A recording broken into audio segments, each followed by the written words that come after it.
बार बार सुशीला जी सुदामा जी को कह रहे हैं, प्रेरित कर रही है।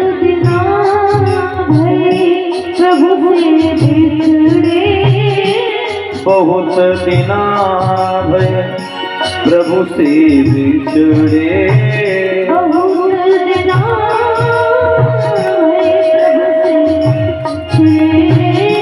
बहुत दिना भय प्रभु से बिछड़े,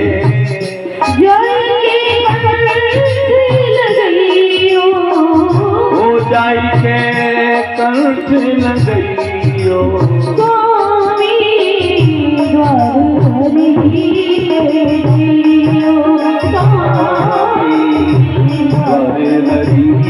के जइयो।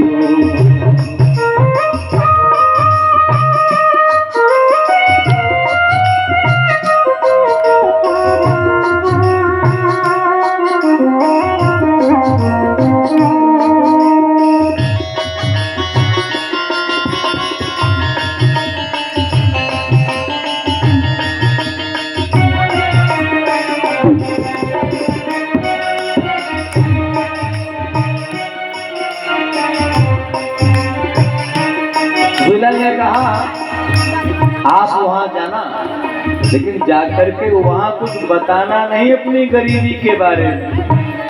रही मन निज मन की व्यथा मन ही रखिए गोए, सुन निकले हैं लोग सब बांट लिए ना कोई, उनको कुछ बताना भी नहीं, और यदि वो आपको कुछ दें तो लेकर के भी मत आना। ना कछु कहियो ना कछु लियो, अरे ना कछु कहियो ना कछु लियो, ना कछु कहियो ना कछु लियो, ना कछु कहियो ना कछु लियो,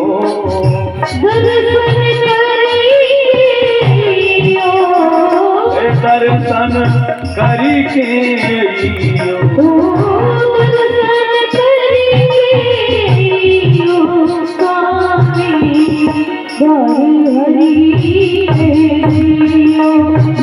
स्वामी द्वार हरि के जइयो।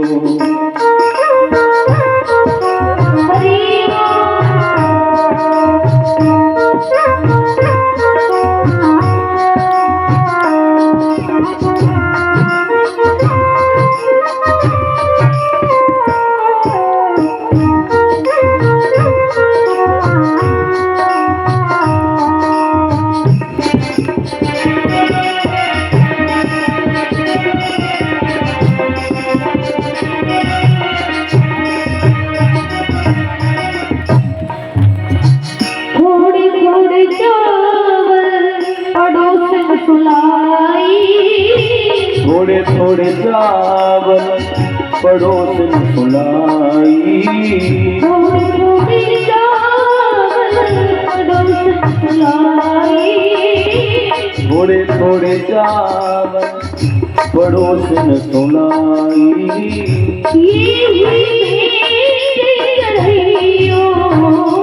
ये ही भेंट चढ़इयो,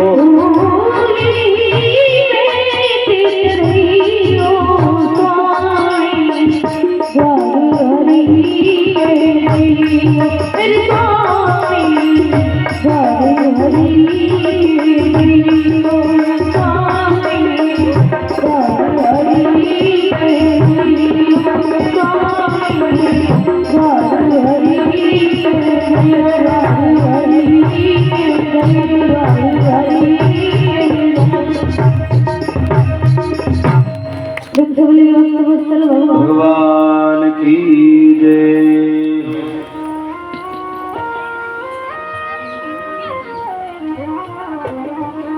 स्वामी द्वार हरि के जय।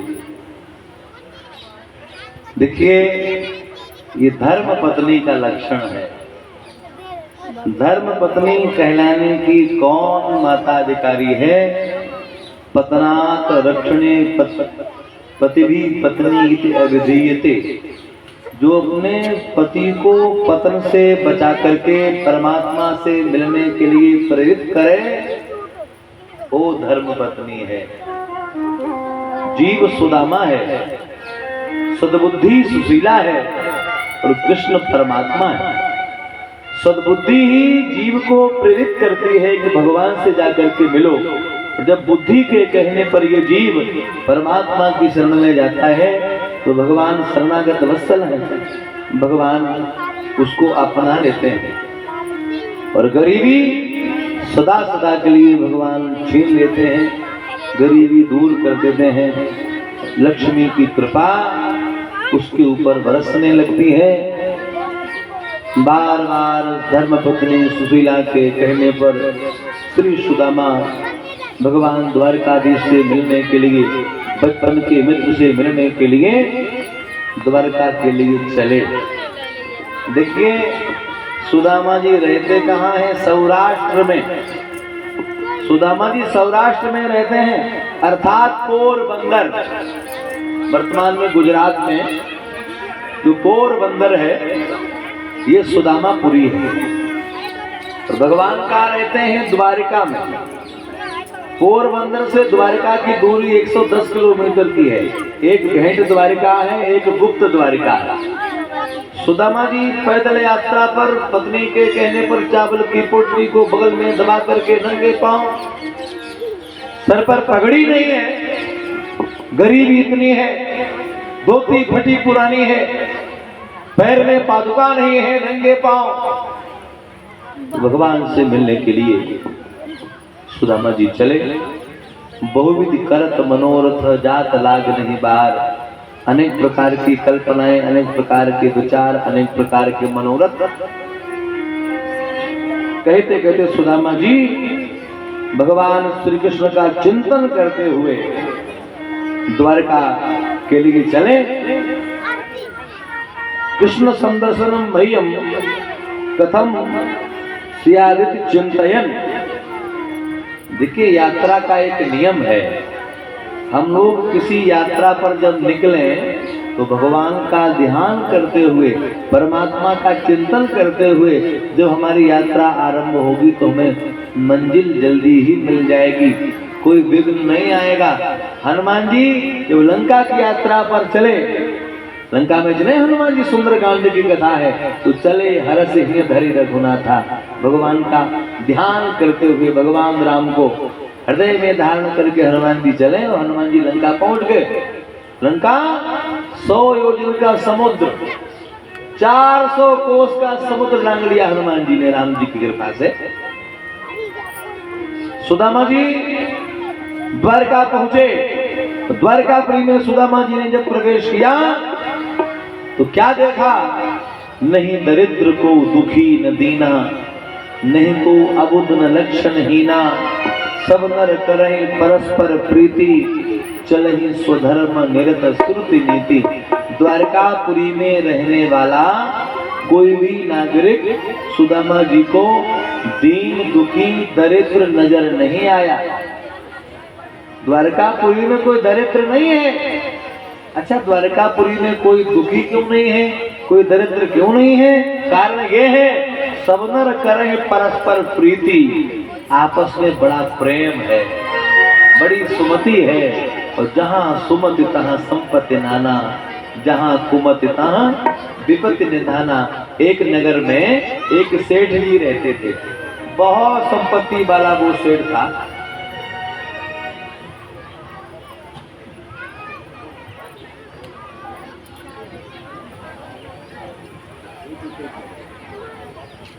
तो नगर में एक सेठ रहते थे, बहुत संपत्ति थी सेठ जी के पास में। अब सेठ ने अपने घर में एक लक्ष्मी जी का मंदिर बना रखा था। ये सेठ जो था ये लक्ष्मी जी का सेवक था, पुजारी था लक्ष्मी जी का। हुआ ये, एक दिन सेठ सो रहा था, कथा को थोड़ा ध्यान से समझे, थोड़ी देर में आरती होने वाली है, अब इसलिए थोड़ा ध्यान से कथा को समझेंगे तो सब चलती रहेगी। एक दिन सेठ जी सो रहे थे, रात्रि में सेठ जी ने एक स्वप्न देखा। सेठ के सपने में लक्ष्मी जी आई और लक्ष्मी जी ने आकर के सेठ से कहा, सेठ तुमने हमारी बड़ी सेवा की है और हम भी तुम्हारे घर में बहुत दिन हो गए हमें रहते रहते। अब ऐसा करो, मेरा नाम है चंचला, हम एक जगह तो रहते नहीं, अब हम तुम्हारे घर से जाने वाले हैं। लक्ष्मी जी ने सेठ से आकर के स्वप्न में कहा, अब हम तुम्हारे घर को छोड़ने वाले हैं, तुम्हारे यहाँ से जाने वाले हैं, लेकिन तूने हमारी बहुत सेवा की है, ऐसा करो जाने से पहले हम तुम्हें एक वरदान देना चाहते हैं। लक्ष्मी जी ने सेठ जी से कहा कि जाने से पहले हम तुम्हें एक वरदान देना चाहते हैं, एक वरदान मांग लेना, लेकिन उस वरदान में हमें मत मांगना, हमें छोड़ करके जो भी चाहो वो तुम वरदान मांगो। तो सेठ था, बनिया बनिया लोग बड़े चतुर होते हैं, तो सेठ बोला लक्ष्मी जी से, भैया अब ऐसा करो हमें तुम 4-6 घंटे की मोहलत दो। लक्ष्मी जी ने कहा ठीक है, कल हम फिर इसी समय तुम्हारे पास आएंगे। आप सेठ उठा पसीना पसीना, पत्नी को जगाया, बच्चों को जगाया, सबको जगाया, सारी बात बताई। अरे हम तो लुट गए, क्या हुआ? लक्ष्मी जी ने हमसे कहा कि अब हम तुम्हें छोड़ करके जाने वाले हैं, अब क्या करोगे? बच्चों का ये बड़ी समस्या है।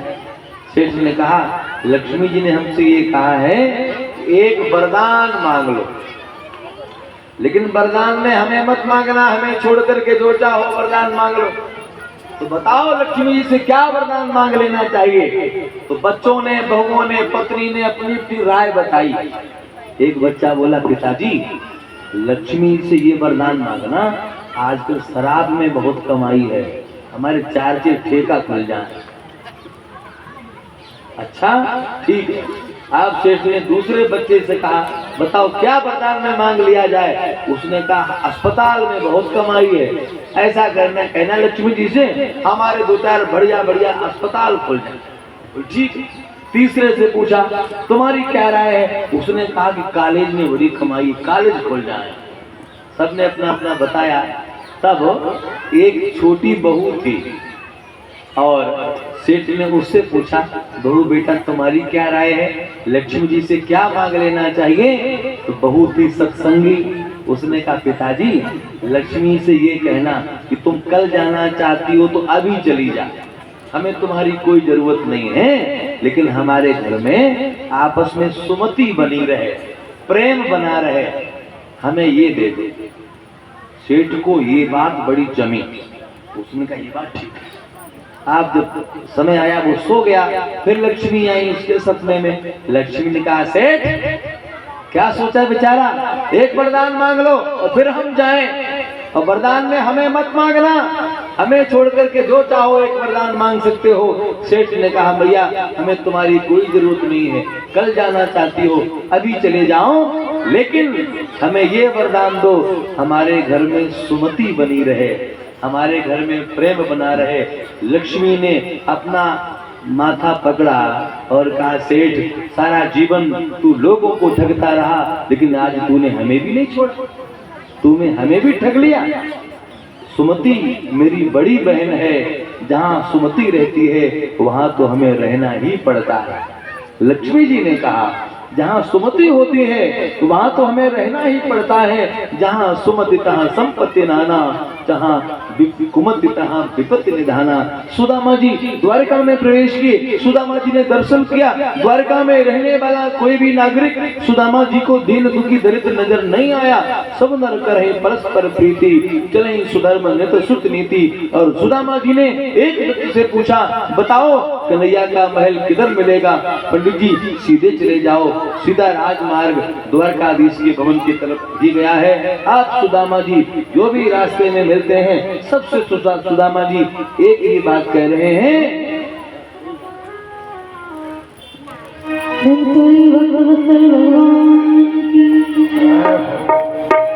कोई शाम से तुम्हारा यार आया है, तुम्हारा यार आया है, कोई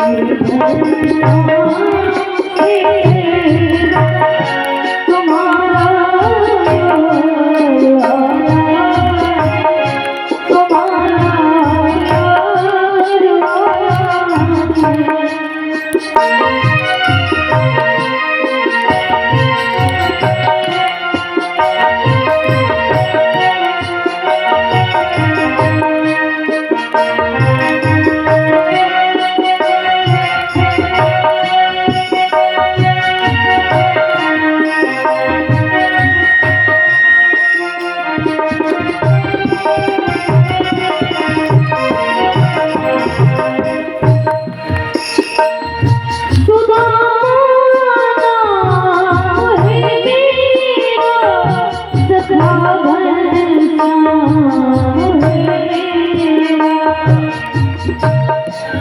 सुदामा नाम है मेरा, सखा घनश्याम है मेरा।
प्रेम से बोलिए द्वारकाधीश भगवान की।